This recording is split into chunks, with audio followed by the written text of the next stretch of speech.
times a dozen at a time, until his stomach swelled against his belt. Number 3 was so vile his own teammates refused to sit near him at the table. These are the foods that built the greatest hitter who ever lived, then quietly took him apart from the inside. He earned more than the president and ate like a man trying to end himself. Hit that subscribe button. Let us count down the 20 grotesque foods Babe Ruth devoured. Number 20, the morning slab of steak. Most men in 1921 ate oatmeal or a fried egg for breakfast. Babe Ruth ate a porterhouse the size of a dinner plate. Guys, this is the story of Babe Ruth. I figured out, first of all, welcome to All in Economic Lifestyle. Please do subscribe.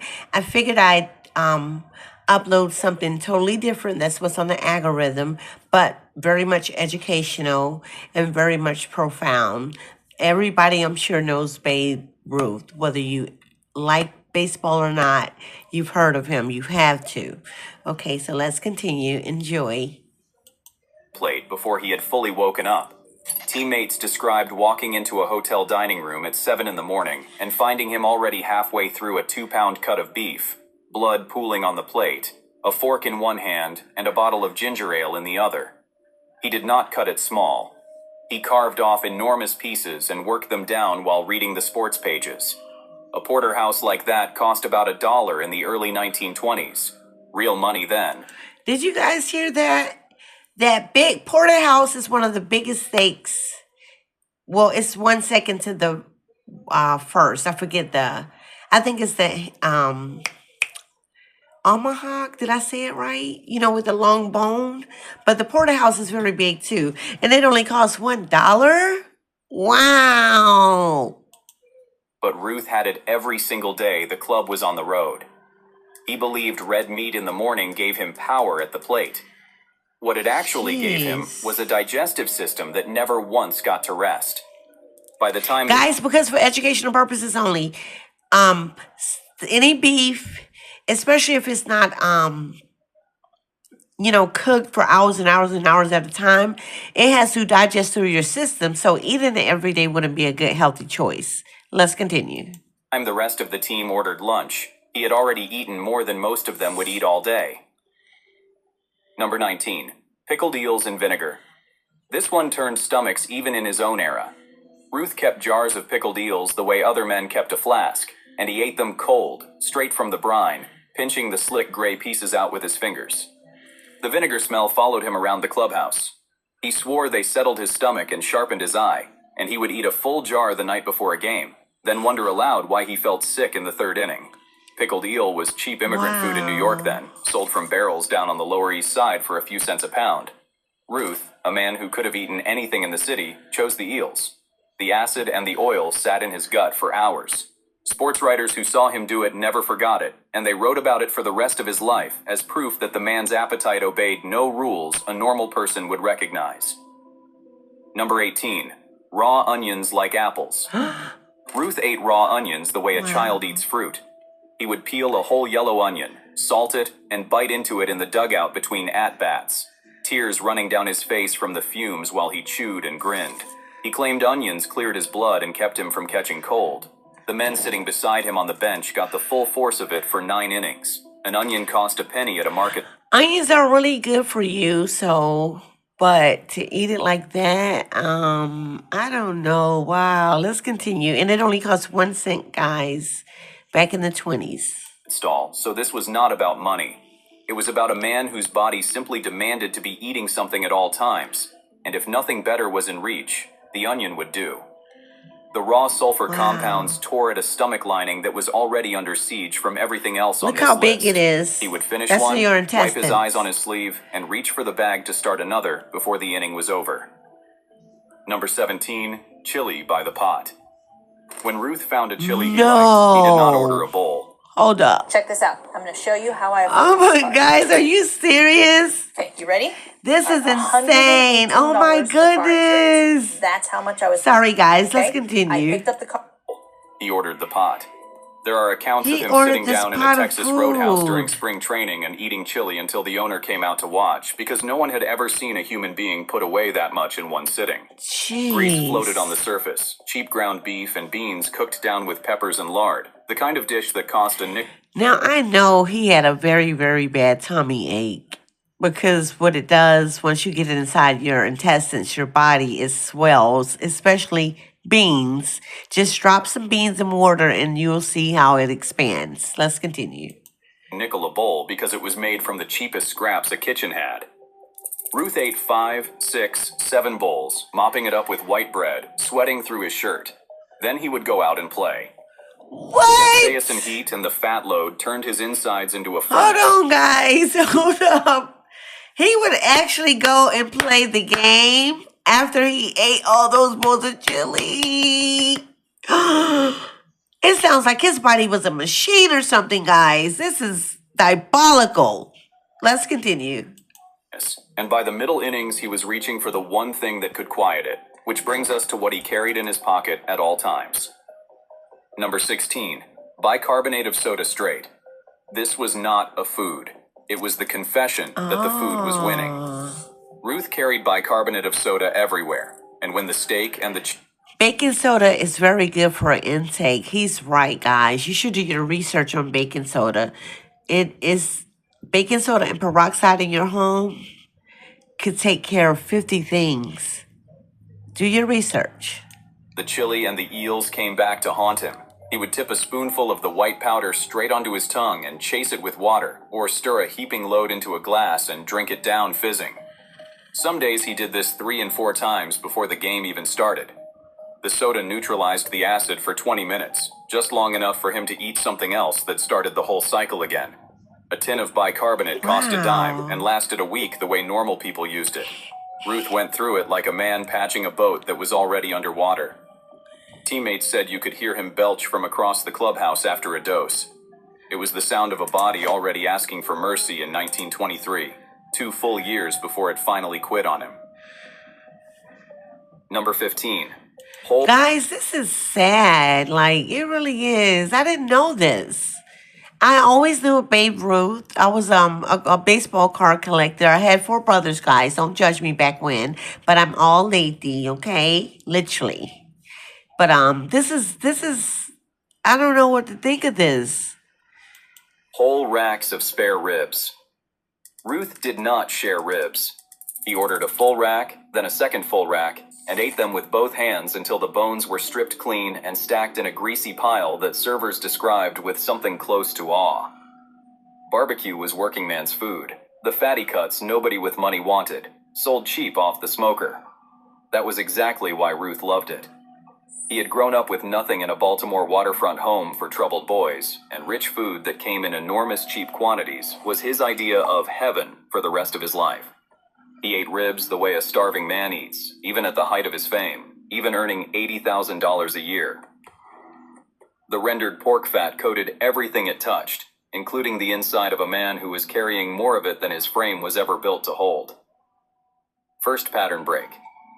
Here is where the story stops being funny. By 1925, Babe Ruth was 29 years old and already falling apart. In April of that year, on the way north from spring training, he collapsed on a railway platform, unconscious, and had to be... Guys, you want to know how I first learned of Babe Ruth? From my grandfather. He loved baseball. He was also, my grandmother and my grandfather were both born in 1902. Okay? So this is 1925. So he taught us about Babe Ruth, or introduced us to him, his grandkids. To be carried off the train. The papers, unwilling to say what everyone suspected, called it the bellyache heard round the world. The truth was uglier. He had an abscess in his intestine that required surgery, and he spent 7 weeks in a hospital bed while the Yankees sank to the bottom of the league without him. Doctors of the era blamed his eating and drinking directly, and no one who had watched him at a dinner table argued. This was a man at the peak of his powers, the most famous athlete alive, laid flat by his own appetite before he turned 30. And here is the part that should stop you cold. He got out of that hospital bed, recovered, and went right back to eating exactly the way he had before. The next 6 entries are what a man eats after his body has already tried to kill him once. Number 14. The hot dog dozen. This is the food the legend was built on. Ruth ate hot dogs by the dozen, and not as a stunt. Wow. It was routine. Before a game, between innings, in the dugout, in the clubhouse, he would work through 8, 10, 12 of them. The cheap ballpark kind boiled soft and slid into a bun with a stripe of mustard. A hot dog cost a nickel at the park, so a dozen... Guys, 12 hot dogs. Whew. Let's continue. ran him 60 cents, pocket change to a man of his wealth. He would eat them fast, one after another, then wash the whole load down with bottle after bottle of soda pop, sometimes 6 or 8 bottles, until his stomach visibly swelled. Witnesses swore they watched him eat a dozen dogs and drink 8 sodas, and then step to the plate and hit a home run, which only convinced him he had found the secret. The processed meat, the fat, the sugar water, all of it pouring into a gut that had already been opened up on an operating table. He did it anyway. He did it for years. Number 13. Pig's knuckles and sauerkraut.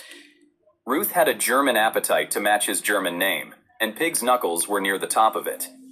These were the joints of the pig's leg, mostly bone. I was about to say, what is a pig knuckle? I think that's like a pork thing, right? Fat, skin, and cartilage, boiled until the gelatin turned everything soft and slick, served over a mound of sour cabbage. It was the cheapest meat a butcher sold, practically given away, and Ruth would order 2 and 3 portions in a Manhattan beer hall and eat every gluey bite. Yeah, that is pork. I think I've seen this before within my family. They've cooked this before. And sauerkraut, I never had that before, guys. I don't even know what it tastes like. I don't know why. The dish was rich past the point of reason, pure rendered fat and collagen, the kind of meal that sits in a person for a day. He loved the sauerkraut sharp and dripping. I know the collagen is good for you, your hair, your skin, your nails. And he loved the knuckles falling off the bone, and he did not care that a plate of it could have anchored a full-grown ship. It went down with beer, always with beer, and it stayed with him long into the night. Number 12. Bootleg beer by the case. Prohibition was the law of the land for nearly all of Ruth's prime, which meant every drop he drank was illegal. It did not slow him down for 1 minute. He drank beer by the case, smuggled in and iced down, and he could put away a volume that frightened men who prided themselves on holding their liquor. Teammates told stories of him drinking through the night, sleeping 2 hours, and hitting 2 home runs the next afternoon. It was true often enough to become myth. But beer is food as much as drink. Thousands of empty calories a night, sugar and starch flooding a system already staggering under the weight of everything else he consumed. The illegal beer of the era was rough, unregulated stuff, brewed in secret and moved by criminals. Ruth drank it without a second thought, night after night, year after year, pouring gasoline on a fire that was already burning through him. Number 11. Fried chicken, whole birds. When What? Ruth ate fried chicken, he ate the chicken. Not a piece, not a plate, the whole bird. And then he would look around for another. He ate it with his hands, greasy to the wrist, the skin crackling, and he ate it the way he did everything, at a speed that alarmed people. Fried chicken was cheap Southern cooking. I wonder why. Now he's gonna make me go and research, like what medically, suppository reason that I think, when you're obese, when you have a eating problem and you eat, you regurgitate it out. I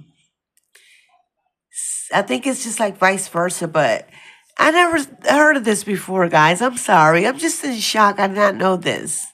And on trips through the Let's South during continue. spring training, he would find a kitchen that made it right and simply stay there, ordering bird after bird.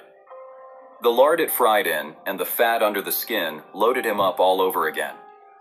He would finish a whole chicken, wipe his hands, and ask what was for dessert, because there was always room for dessert.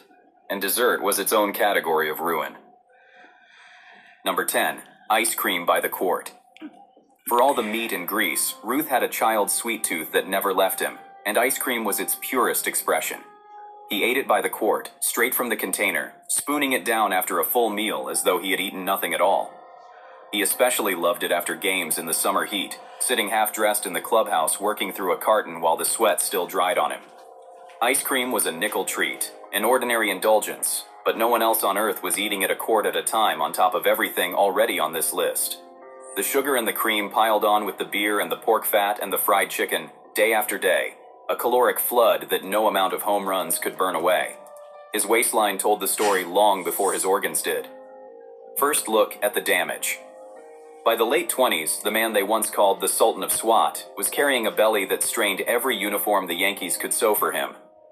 He wore a rubber corset under his jersey to hold it in. His legs, forced to carry all that weight through a long season, began to give him trouble that never fully went away. He was still hitting, still the greatest draw in the game, but every photograph from those years shows the change, the round face, the thick middle, the body of a man 20 years older than he was. The eating had stopped being a funny story the writers told. It had become the shape of him. Number 9. Lobster, 6 at a time.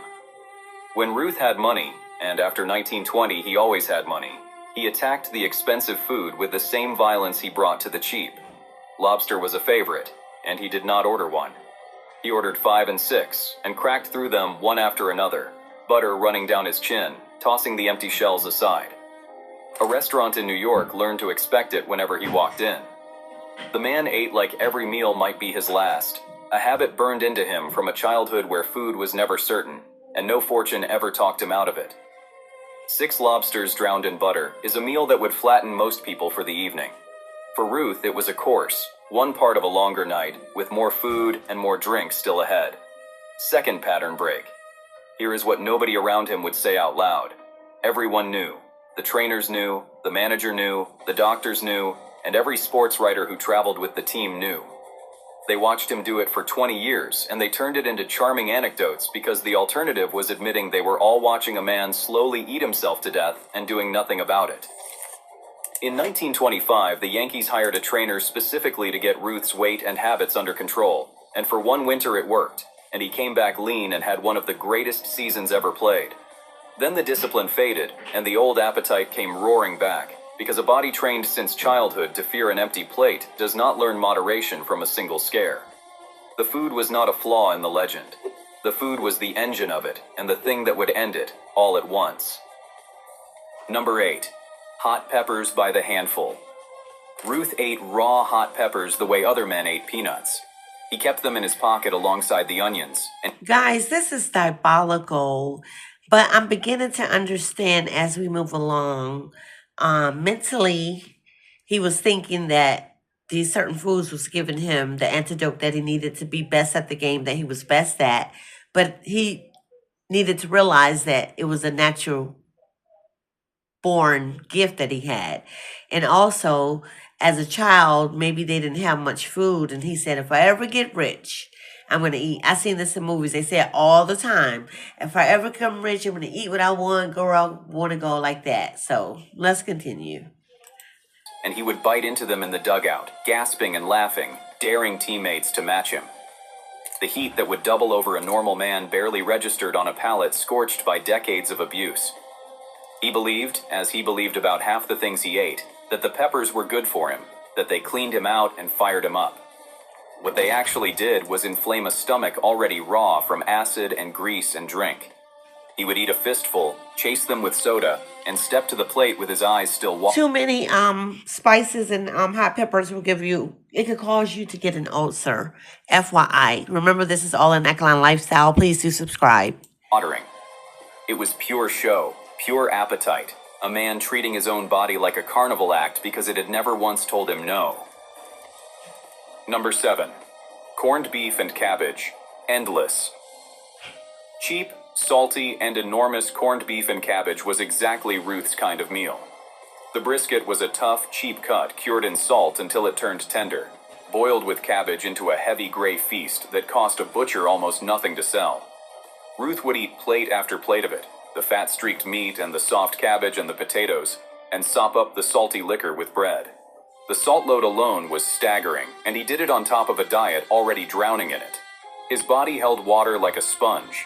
The corned beef went down with beer, the way it always did, in a smoke-filled room late at night, and he would order another plate when a normal man would have loosened his belt and gone home. Number 6.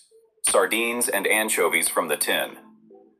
Ruth had a strange late-night habit that disgusted the men who saw it. He ate oily little fish straight from the can, sardines and anchovies packed in oil, tipping them into his mouth in the small hours when the drinking had made him hungry again. The salt and the oil and the fishy reek filled whatever room he was in. Believe it or not, guys, sardines is very, very good to have on hand, on deck at all times. And it's very, very healthy for you. You need to research your sardines. As a matter of fact, I don't have any in the house, but next time I go, well, this afternoon when I go shopping, I'm going to get probably like 20 cans because that's something good to have. The life shelf is long. It's very, very healthy for you. My grandmother, she ate it. Mind you, she died when she was 98. Her skin was perfect. Her hair went past her butt. The sardines really do help. Let's continue. It was poor man's food. A few cents a tin. And I also said that to say this. His food choices are very, very healthy, but it's all about his consumption, because he was eating healthy foods, but the consumption of it. Let's continue.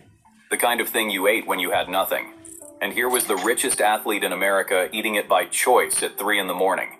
The salt on top of the corned beef on top of the pig's knuckles, the oil on top of the lobster butter on top of the fried chicken. There was no bottom to it. His body absorbed all of it and swelled and strained and kept going because he gave it no other choice. Third pattern break. Here is the thing the appetite could not outrun forever. Ruth's career ended in 1935, but the habits did not end with it. Out of the game, without the daily exercise that had burned even a fraction of what he ate, the weight came on hard and stayed. He kept eating the way he always had, kept drinking, kept treating his body like it owed him. And the body, at last, sent its final bill. In 1946, he began to feel a pain over his left eye and a soreness in his throat, and the diagnosis, when it came, was cancer of the nasopharynx, at the base of the skull behind the nose. Whether the decades of drinking and the cigars and the punishing life caused it directly, no one could prove. But a man does not treat himself the way Ruth treated himself for 50 years. That's interesting. You know what makes it interesting? Is that his illness came behind his sinus tube. Interesting. Years and walk away clean. The last two entries are the food of a man whose body was already surrendering. Number 5. Coffee, pots of it, black and bitter. Ruth drank coffee the way he drank everything, by the pot. Black, strong enough to strip paint, cup after cup, to try to burn off the fog of the night before. It was the antidote he reached for every morning, the thing that got a hungover, overfed body upright and out to the ballpark. He would drink a full pot before the steak, and then more after it. The acid on an empty stomach, then the steak, then the bicarbonate, a daily chemistry experiment run inside a single human being. Coffee was cheap and endless, and it never filled the hole that all the food was trying to fill either. It just kept him moving from one enormous meal to the next, which was the only rhythm his life had ever known. Number 4. Bootleg whiskey and bathtub gin. Through all the illegal years, Ruth drank hard liquor as freely as beer, the rough bootleg whiskey and homemade gin that flooded the country during Prohibition. This was dangerous stuff, distilled in secret with no oversight, the kind of alcohol that blinded and killed people in that era. Ruth poured it down without fear, mixing it into nights that stretched until dawn. It carried its own flood of calories and its own slow poison, and it went straight to a liver already working overtime against everything else he ate. He was famous for arriving at the ballpark still half lit and playing like a god anyway, and every time he did it, the story grew and the warning shrank. The whiskey was part of the appetite too, the same bottomless hunger pointed at a bottle, and it took its share of him along with all the rest. Number 3. Limburger cheese, the whole wheel. This is the one his teammates could not forgive. Ruth loved Limburger, the cheese so notorious for its stench that it is a punchline to this day, and he ate it in quantities that cleared entire train cars. He would buy a whole pungent wheel and work through it, spreading the soft, reeking paste on bread, the smell filling every space he entered until men got up and moved. On the long train rides between cities, players begged him to put it away. He would not. He ate it with raw onion, if you can imagine the combination. The two worst smells in any kitchen combined into one, chased with beer, in a closed rail car full of trapped teammates. It was the purest picture of the man's relationship with food. He ate what he wanted, in the amount he wanted, and the discomfort of everyone around him, and eventually of his own failing body, never entered into it. Number 2. Slabs of liver, fried in butter. Ruth ate organ meat with a relish that unsettled people, and beef liver was a favorite, fried in butter until the edges crisped, eaten in portions. Beef liver is good for you, but you cannot. Beef liver gives you iron. If you're iron deficient, and like I am, that means if you're anemic, I have to eat either beets, liver. Yeah, those two. But I don't really care for beets. I can drink the juice, but I can't eat the beets. So I cook beef liver. And I haven't had it in like 2 months, so I got to do better. But too much, this is entirely too much. That's too much iron. Portions that would have served a family. Liver was cheap, a few cents a pound. The cut the butcher could barely give away. Dense and rich and heavy on the gut. Ruth would order a... I noticed all of his foods were inexpensive. He didn't dine like high and mighty at luxury restaurants, literally. So I could tell he was humble and that money or his fame didn't matter. And I guess all of his love went towards food. Let's continue. a full plate and then a second, the iron-heavy meat sitting like a stone. He believed, in his half-formed folk science of the body, that liver made him strong. In truth, it was one more enormous load of fat and protein poured into a system that had been begging for rest since he was 29. He ate it late, he ate it often, and he ate it with the same reckless joy he brought to everything, right up until the years when his throat could no longer manage solid food at all. Number 1. The everything sandwich. At the top of the list is not a single food, but a habit. The thing that captured the whole... Okay, guys, we're down to number 1. I'm anxious to see what this is about. And I hope that you've enjoyed a taste of history. And he's the first baseball player for the Yankees, Babe Ruth. Oh man. Ruth built sandwiches that were not really sandwiches, piling in whatever was in front of him. Cold cuts and cheese and onion and pickle and leftover meat, stacked so high he could barely close his hands around it. And he ate them at all hours, before games and after them, and in the dead of night when the drinking woke his hunger back up. There was no meal and no snack for Babe Ruth. It seems as if all he did was play baseball and eat all his life. From how they're saying it, I think whoever made this should have expanded it and more detailed. But I get it. The title is 20 grotesque foods that Babe Ruth devoured until his bloody death. So let's continue. There was only the next thing to eat, always, from the moment he woke until the moment he passed out. Okay, look, I just said it. Okay, well, thank you for verifying that. However, guys, we're coming towards the end. Please do like and subscribe and stay tuned for more uploads. That bottomless drive built the biggest legend the game has ever known. The home runs and the crowds and the fortune. And that same bottomless drive is what carried him off. He died in August of 1948, only 53 years old, worn out decades before his time by the very appetite the whole country had cheered. Which of these would you have dared to try? Drop